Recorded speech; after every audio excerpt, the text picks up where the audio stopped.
Setelah melihat video contoh tentang stimulasi anak, kita harusnya sebagai orang tua membuat plan atau menjadwalkan atau membuat strategi gimana caranya untuk menstimulasi anak sehingga perkembangannya optimal. Ada beberapa hal yang orang tua harus persiapkan. Jadi pertama adalah setelah orang tua paham milestone, kedua cara stimulasi, lalu ketiga kita buat dalam bentuk daily activity program. Jadi daily activity program ini kita berikan cara-cara stimulasi dan juga kita jadwalkan. Setelah daily activity program ini terbentuk dalam bentuk permainan ya contohnya, jadi kita bisa juga berikan terus-menerus stimulasi tersebut. Artinya terus-menerus itu apa patokannya? Berikan secara progresif overload. Jadi progresif overload itu misalnya anak udah bisa, kita tambahin lagi. Ada beberapa learning yang anak itu harus bisa dapatkan atau beberapa fase yang anak itu harus bisa lakukan. Misalnya anak itu baru pengenalan, fase pengenalan atau fase belajar, atau anak itu udah bisa fase master. Jadi itu yang harus dievaluasi karena sebetulnya milestone itu kan adanya range ini yang nantinya orang tua nilai, dan range itu sebetulnya nanti di akhir bisa kita lihat finalnya apakah anak ini bisa mencapai dari milestone tersebut atau enggak. Dan daily activity program ini sebetulnya memudahkan kita untuk nantinya mendelegasikan stimulasi ini kepada orang lain. Misalnya kita sebagai orang tua bekerja, kita delegasikan kepada caregivernya atau kepada misalnya pengasuhnya yang di rumah.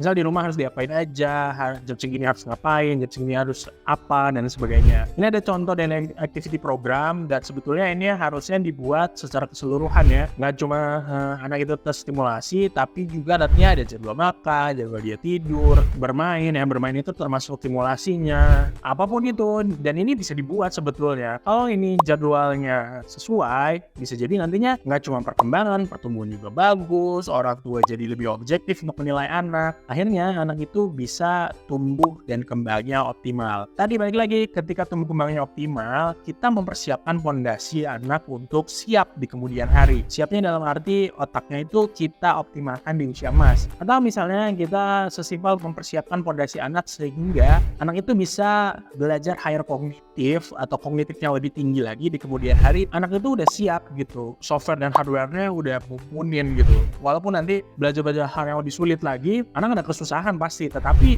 seenggaknya bukan karena dia nggak mampu atau IQ-nya di bawah rata-rata, atau misalnya ada gangguan yang perkembangan yang tidak teratasin dan sebagainya. Untuk dapatkan panduan stimulasinya, coba klik link di bawah ya. Nanti ada contoh panduan stimulasi yang orang tua bisa dapatkan.